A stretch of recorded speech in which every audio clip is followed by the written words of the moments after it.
What's going on? It's Phil here, and we're doing something a little different today.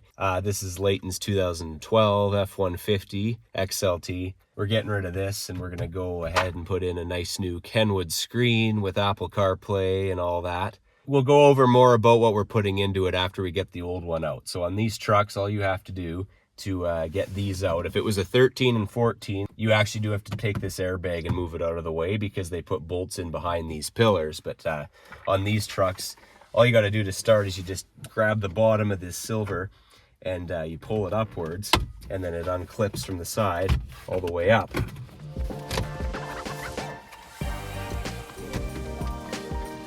It doesn't have to come all the way off. Some people like to take them all the way off, but you don't have to. So up at the top here by the screen, there's this little rubber tray, and then up here you're gonna have two 7mm bolts you gotta pull out.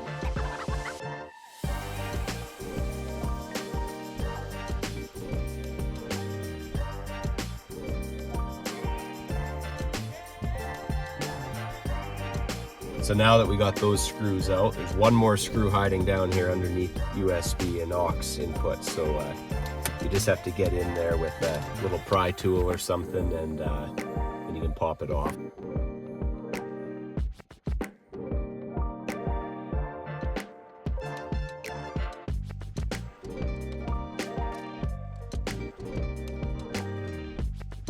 So those just pop out, and then that can go up there. One more 7mm under here.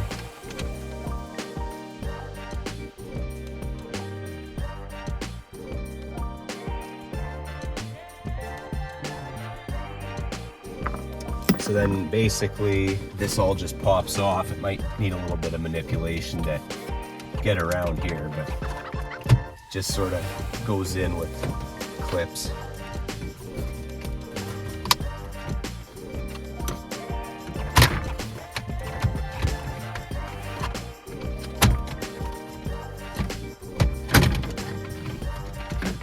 And over on this side here, there's one connector for the actual controls, and then up top, connector for your hazard and traction control and airbag. And then we'll unplug the 12-volt outlet at the bottom and the two plugs on the climate control. That's what you're left with. So for the new kit that goes in, you transplant this climate control board over to the new piece because this all gets replaced. So we take this, we take the 12-volt outlet, and we also take these top buttons here. So for the time being, we'll just put that off to the side, and we'll pull out this old unit here. This is the actual audio control module, so that's the CD player and all that. So that's just 7mm, 4 of them on the edge there, so we'll just pull those out real quick here.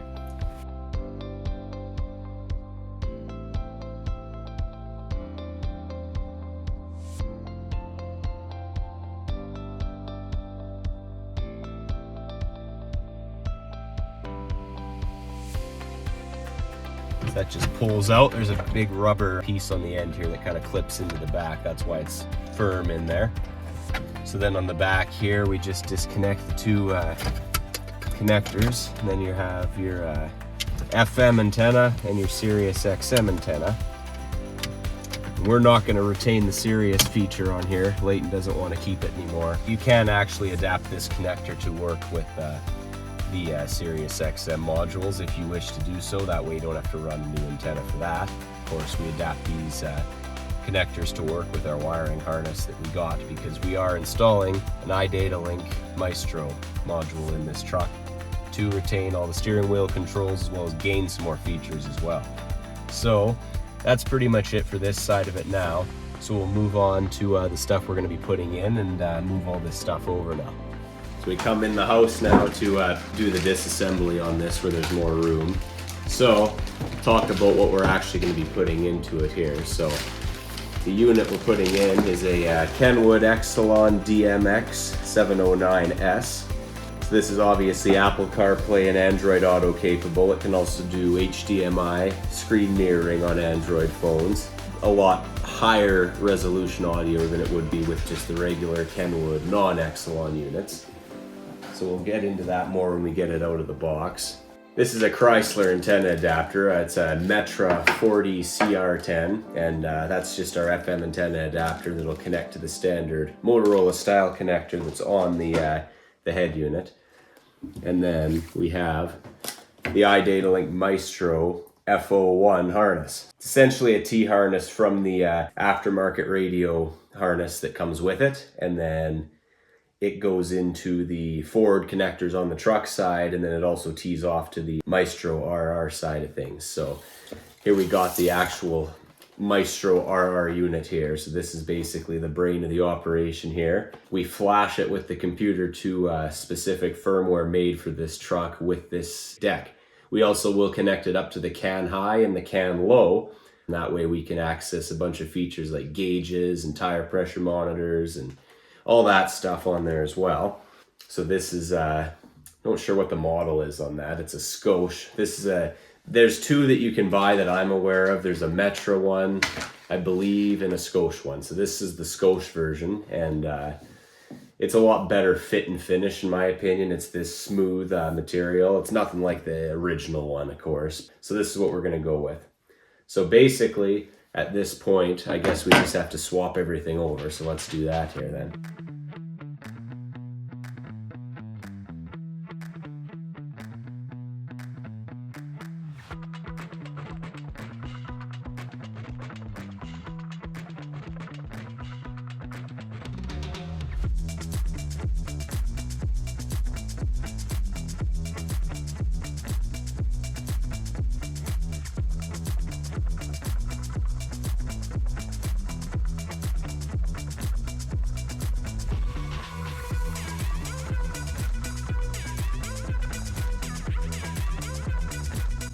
So now that we've got everything we need off of this, we no longer need it because these controls are obviously no longer useful. So now we just got to mess with that 12-volt outlet, getting it in, and then screw this back in there with T20 screws. And then that'll be that.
It's in there. That's pretty well as complete as that side of it's going to get for right now until we get out to the truck. So the way that this attaches to the actual head unit is with these. So these sides bolt on, and then this goes to the truck where the old one was there, kind of just slides in. So we'll get that going in a sec here. I just wanted to go over everything I took out of the box. So I did get the head unit out of the box here too. It's shallow mount for sure. There's no CD player or anything on it. We can take the cage off since we don't need this cage at all for this.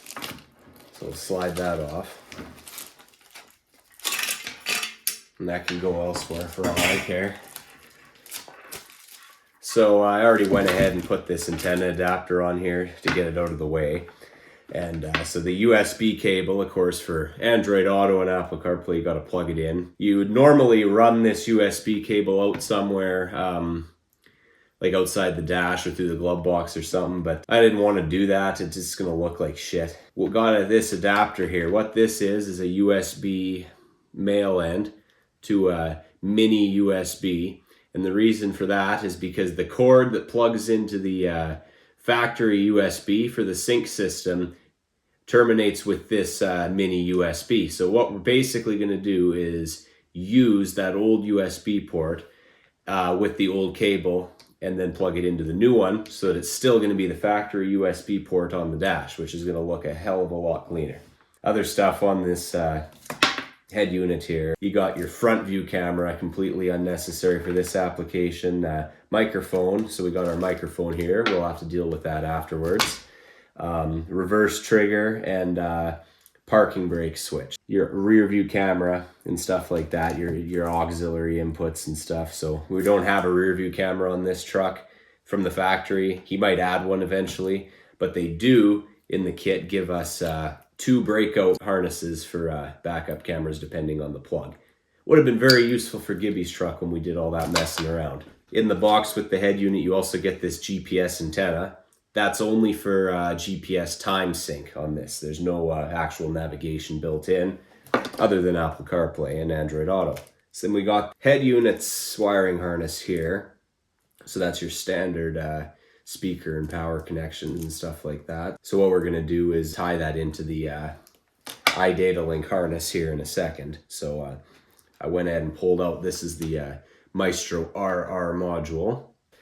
And then it comes with all of its extra wiring that you may need depending on your application, and then USB cable, plug it into the computer for when you have to do the programming, which we're gonna do in just a second here. So we don't necessarily need those. This thing is capable of retaining the sync system. But on these early generation trucks, who would want that? Like, we don't want to do that. So there's another cable. This is a data cable to the iDataLink module from the stereo. So we'll just plug that right in to where it says iDataLink IF on the radio there. And then there's the screws for it.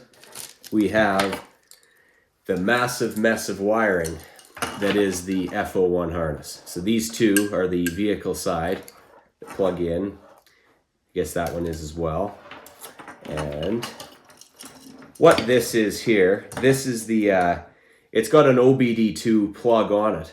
So that's for your CAN high and CAN low data. We're not going to do it this way. What we're going to do is actually solder these right onto the CAN high and low wires behind the plug so that we don't take up the whole entire plug with this bulky connector just for that purpose. So we'll deal with that when we get out there. So you got a whole bunch of other wires on here. This stuff is what goes into the RR module. Aux in, you see stuff like that that we don't necessarily need if we're not retaining sync. And all of these RCA style plugs here are your actual speaker leads. So what we're gonna do is chop these RCA plugs off, and then you've got your right and left wires on here, and it's all color code to color code on this side. Right now, we're gonna get into flashing the module. So once you get on the computer side of things, you basically need the WebLink desktop software. And since I already have an account and everything, I won't really touch on that, but you need to make an account with the WebLink software and everything. So it's all in the instructions of the Maestro module. So basically what you got to do is you just download the software and then launch it, and then you plug your module in, flash Maestro.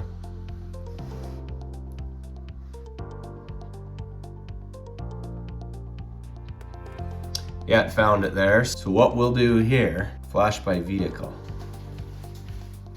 So we just go through our lists that it gives us here.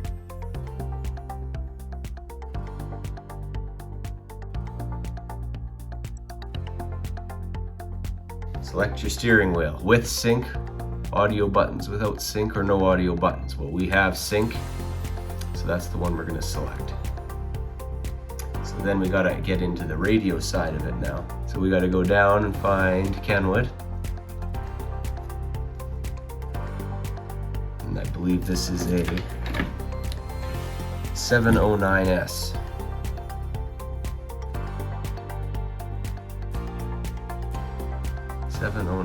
There it is.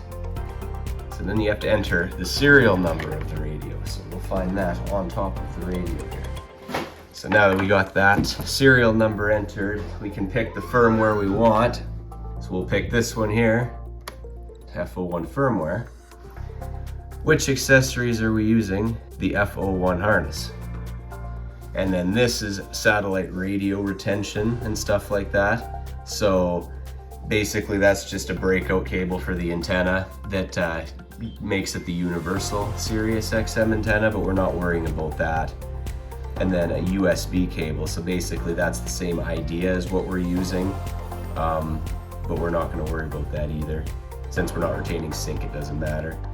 You can also integrate a radar detector with this system as well, but we're not going to do that either. So then you can configure all sorts of stuff on here. We're not going to do sync anything, and we do not have a factory amplifier, so we can shut that off. We are doing steering wheel controls. We don't have rear seat video. We don't have a camera, so we're not going to do any of that.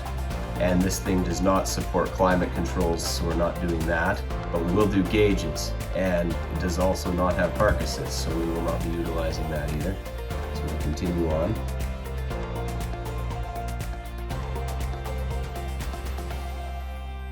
Okay, now this is where you get to register your steering wheel controls.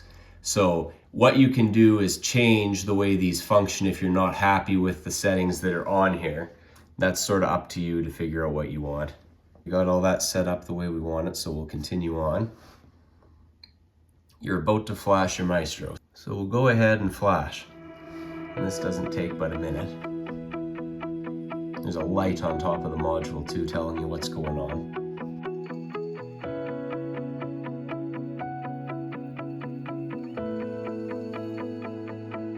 Okay, and then once it's flashed, it'll give you an install guide.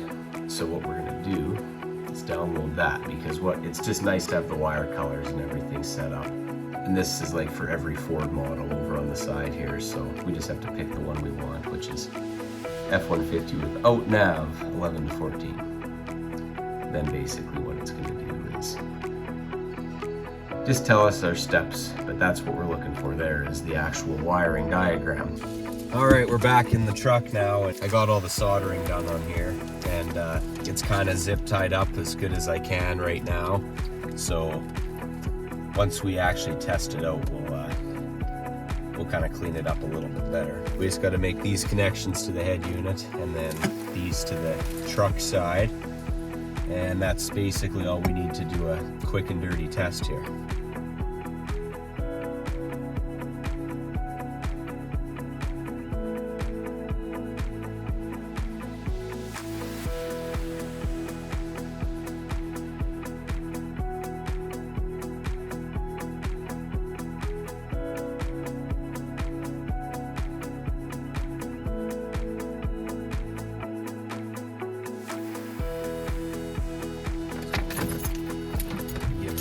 Test here.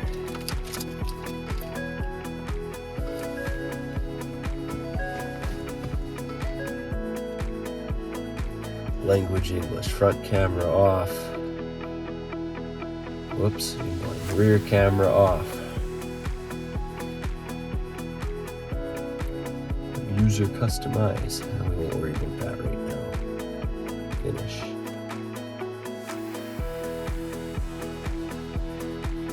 Platform selection. It got the VIN, it figured it out. Open driver's door to continue. Turn key off. Turn key to ACC.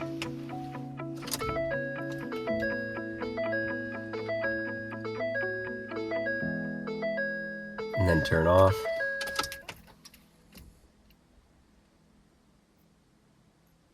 ACC. And that's all there is to it.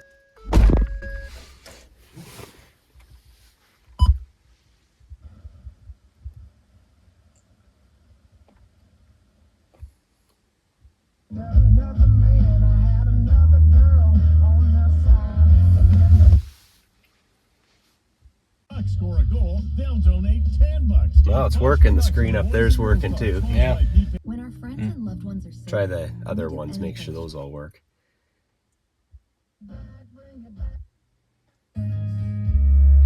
Oh yeah. But either way, it's working, so now we're gonna mess around, fine tune it for a bit, and then we'll get into some other stuff here in a minute. So everything's been tested and it's working okay. One thing we're gonna do is connect back up the old one to power and basically forget all the phones and stuff that were connected to the old one, because the sync module is underneath this top panel and it's still trying to connect to everyone's old phone.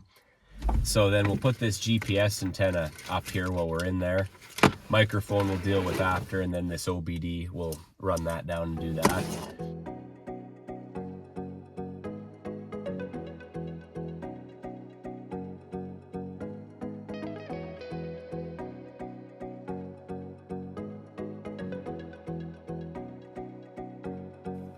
Okay, now up top is the sync module. So we'll disconnect this USB cable because we're gonna have to fish that down to the bottom here. So that's basically what plugs in to the head unit and then enables us to use the factory plug. But first order of business is gonna be getting the old one connected up here and forgetting it. So we'll catch up with you guys in a few minutes here. Okay, so now we're looking at the OBD2 port.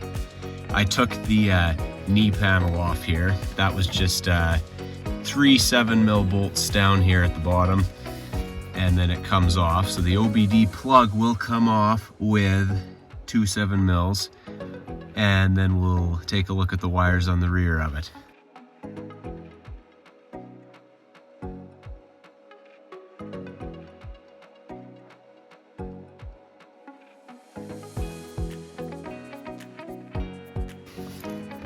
Alright, so there's already some stuff being tapped into here for the remote start system, that would be my guess. So now we just have to look at this plug and see which wires. So that's the third row over from the end. So that is these two right here. So those are the ones that are tapped into farther down the line as well, but we'll tap into them a little closer is how we'll do that. So we just got to get the wire strippers and solder them on.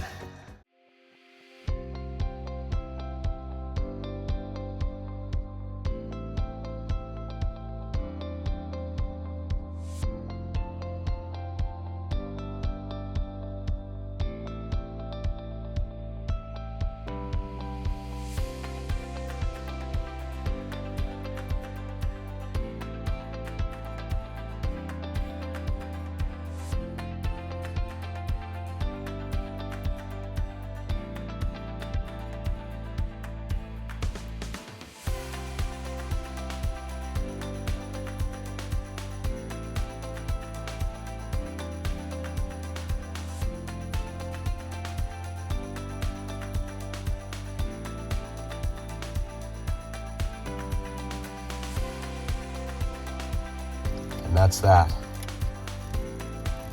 Soldered in nicely. Didn't cut those off. I'll have to get the flush cuts out and do those after. I couldn't find them though.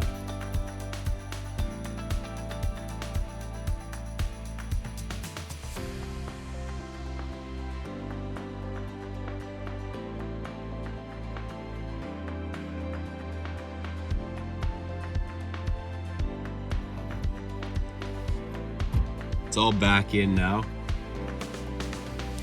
And that's aligned about as good as it possibly can be up with the surface of this. That was a real joke trying to do that. Like, we got it though, and it looks pretty flush. So all we have left to do is run the microphone, which is gonna go up in the headliner, and put that knee panel back on.